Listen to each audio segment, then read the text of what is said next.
To calculate the standard deviation, we must understand whether we're taking data from a set of numbers or from some sort of frequency table. When we're taking data from a set of numbers, we would use one of the first two formulas up here, and if we are working from a frequency table, we need to consider data here. Now, before using either formula, it's a good idea to set up a table, or you might have a table already set up for you to work from. Now, it is a very good idea for you to first of all calculate each and every one of these aspects before you place them into the formula, and many of them you do directly from the table.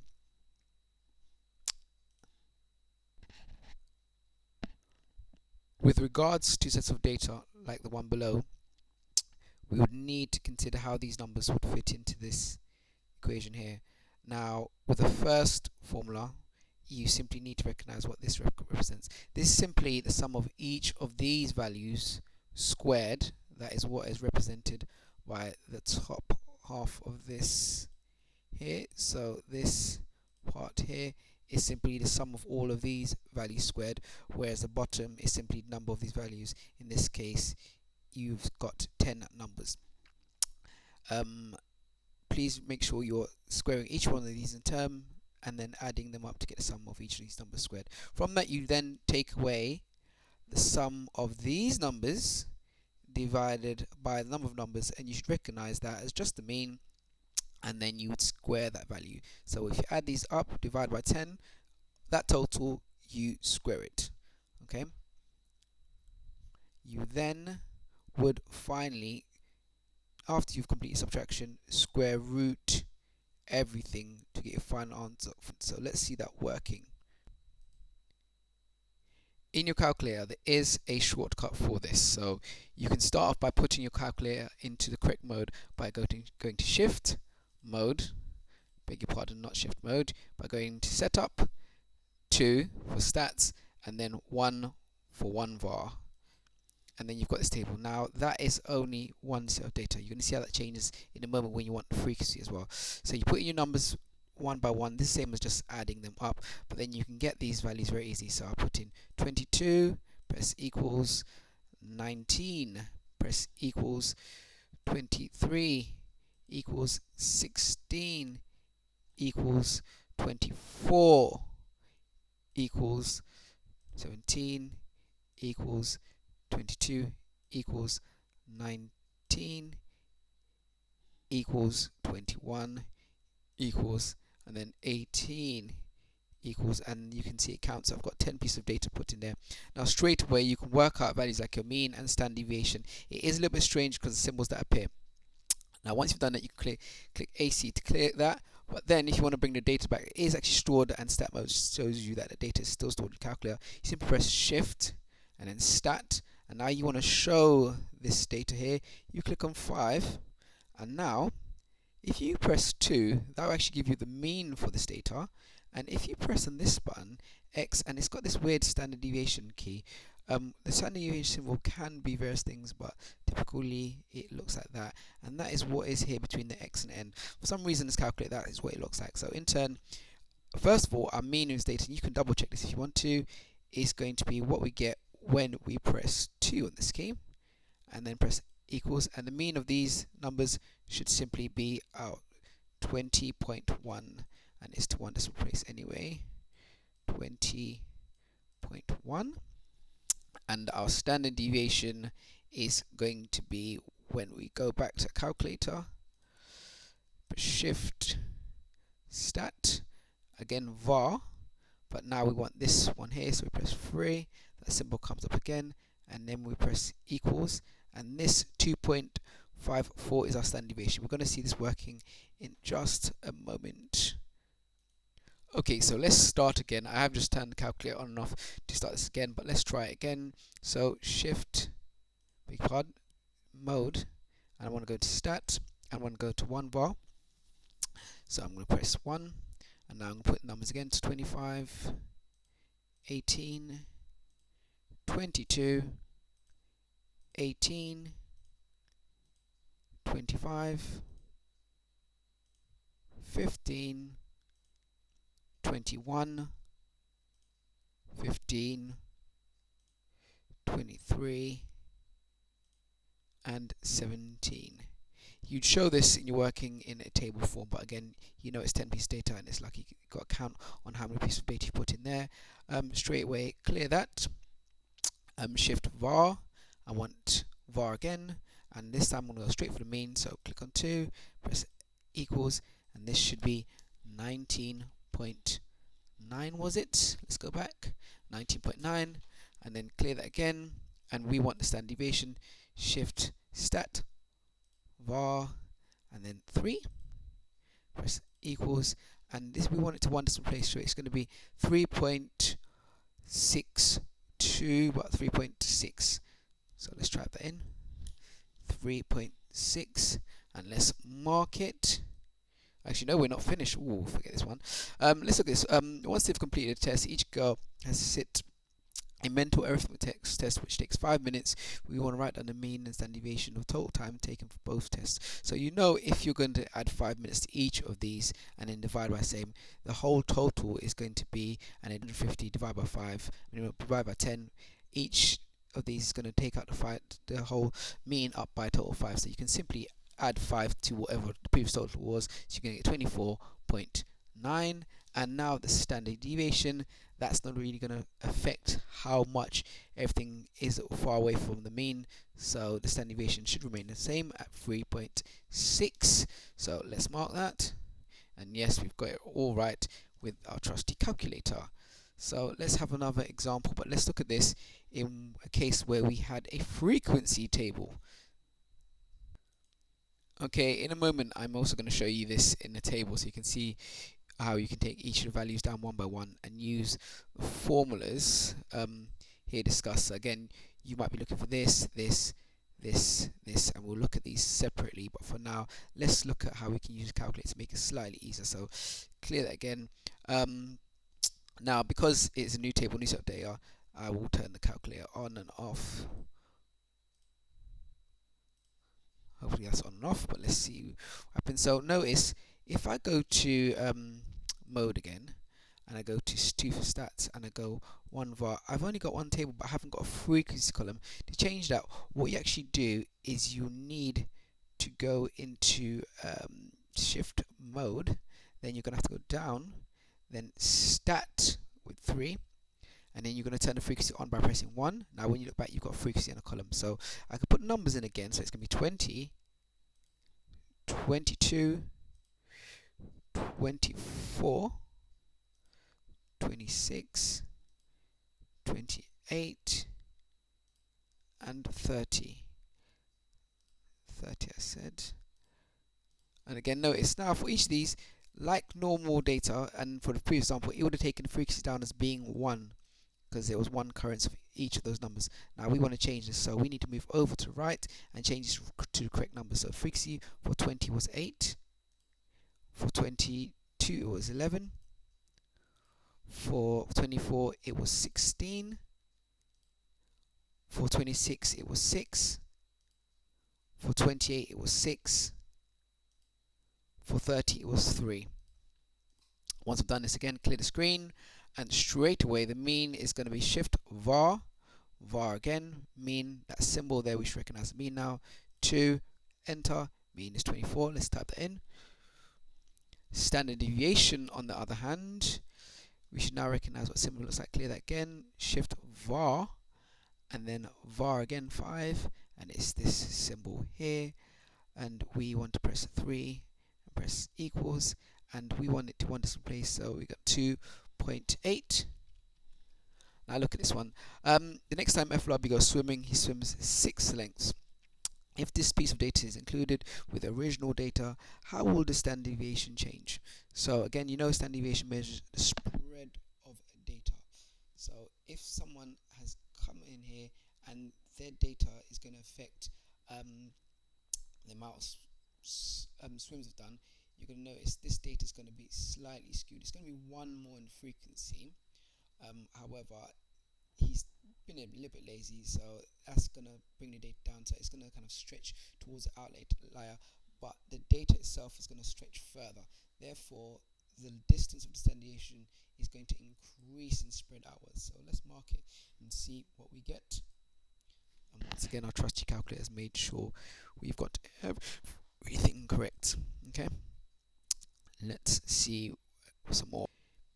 Here is another example where it's very good to find out each one of the values given here and then plug them into your formula. It makes it much easier. There are ways you can use a calculator to work out each of these steps, but let's do it manually first and then we'll show you how it works calculator. So you should know that 3 times 3 is 9, 3 times 4 is 12, 1 times 5 5, 6 times 2 is 12, 7 times 1 is 7, and 0 times 8 is 0. So you're not asked for f times x, you are asked for f times x column, so you add these all up together and f column because you are going to need that later on. So 3 plus 3 is 6, 7, 8, 9, 10. 10 there, sum of f here.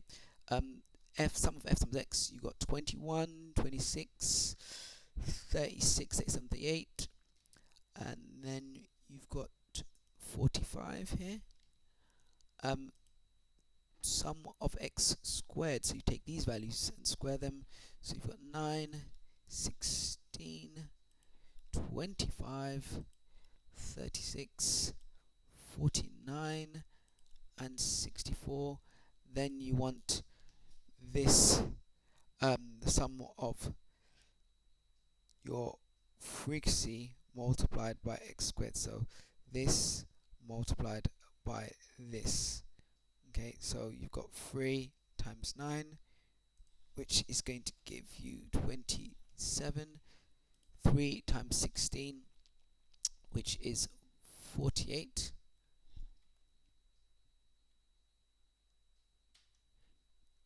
Then you've got 1 times 25, which is 25. Then you've got 2 times 36, which is 72. Then you've got 1 times 49, which is 49. Lastly, 0 times 64, which is 0. Add these up. I'm going to use my calculator again. So we get 221. I might need to double check these numbers, but we now know the sum of this is going to be 45. That was given to us. Sum of the total frequency is 10. Sum of this was 221, and the mean is nowhere here. But how we get that? We should know that when we've got data like this from frequency table, it's simply going to be sum of f times x divided by that. So it's going to be 4.5 because we did 45 divided by 10. And now we can just place these values in by drawing them from here. I'm not sure if I'm going to do all of this, but again, let's pause there and see what we can do from the calculator. Okay, so we've got 3,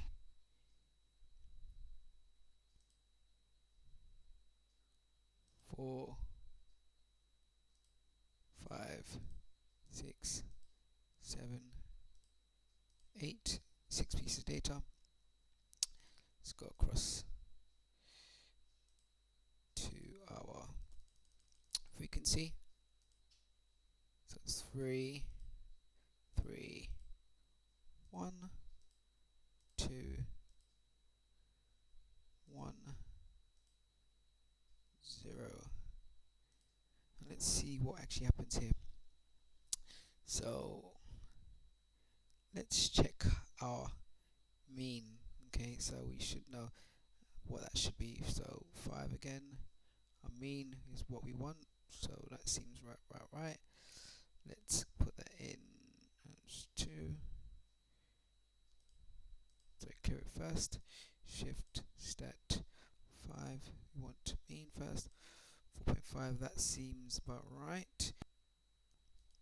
Just to confirm, the values that we did get from table were correct. Now, I've marked it, but to try again, I'm not going to bother putting these in. We should get the correct standard deviation. Actually, why not? Let's put these in and then see if we get the same answer from a calculation on a calculator. We are expecting to get 3. Enter. So we are expecting to get 1.3. Is it one decimal place? Ooh, no specification. Let's see how far the answer we get is. So this was the 221. Then we had the 10. And then we had the 45, and we had the 10. Okay, so 10, 10, and these should be 4.5. So when we have this number, I'm just going to shortcut. I'm going to use my calculator and square this answer. We should get 1.85, taking us back. The deviation was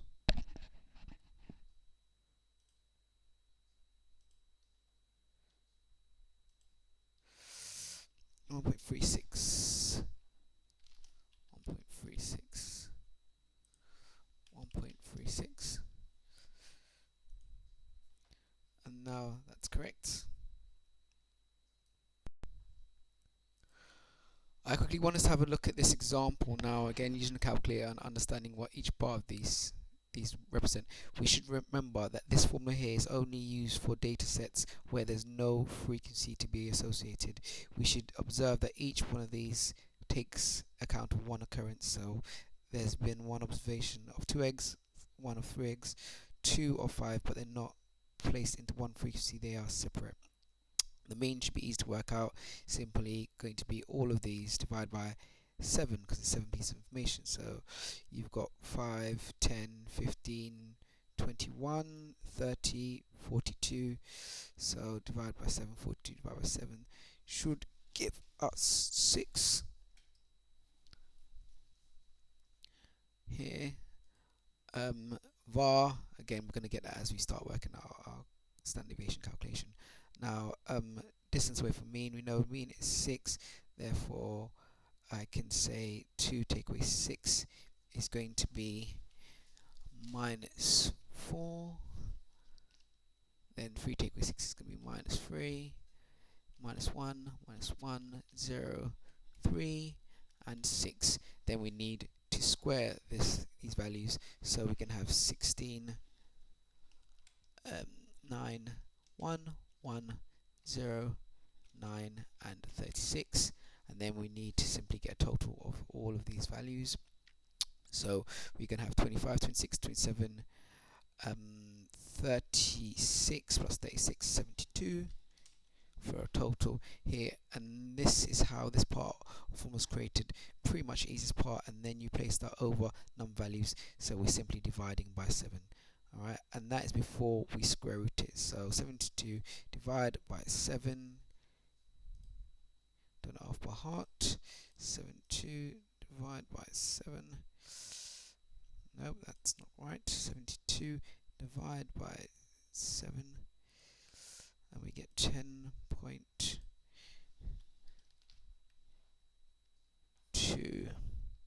So 10.3 to 1 decimal place. And to work out the standard deviation, we simply take our answer, so we square root our previous answer, which gives us 3.2 to 1 decimal place. Let us mark it, and everything's hunky-dory.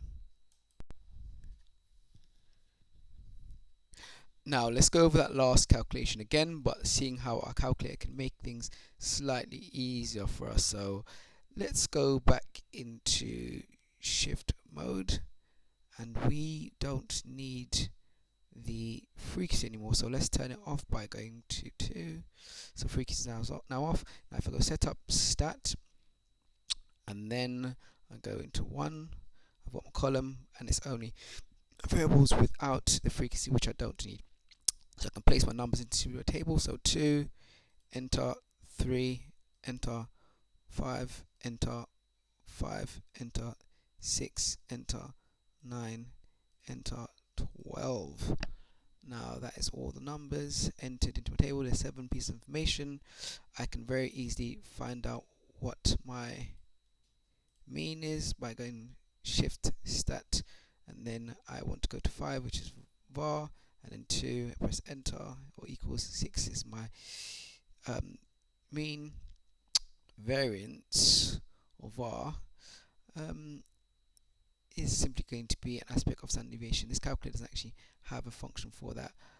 even though we are going to var, we're simply going to have to square our standard deviation, because we know we square root the variance to get standard deviation. So let's look at that and look it backwards. So if I press 3 for that, press enter, yes, I get 3.2, and if I square this answer, yes, 10.3 is my variance. Okay, please remember that the variance is the standard deviation squared, or that the standard deviation is the square root of the variance.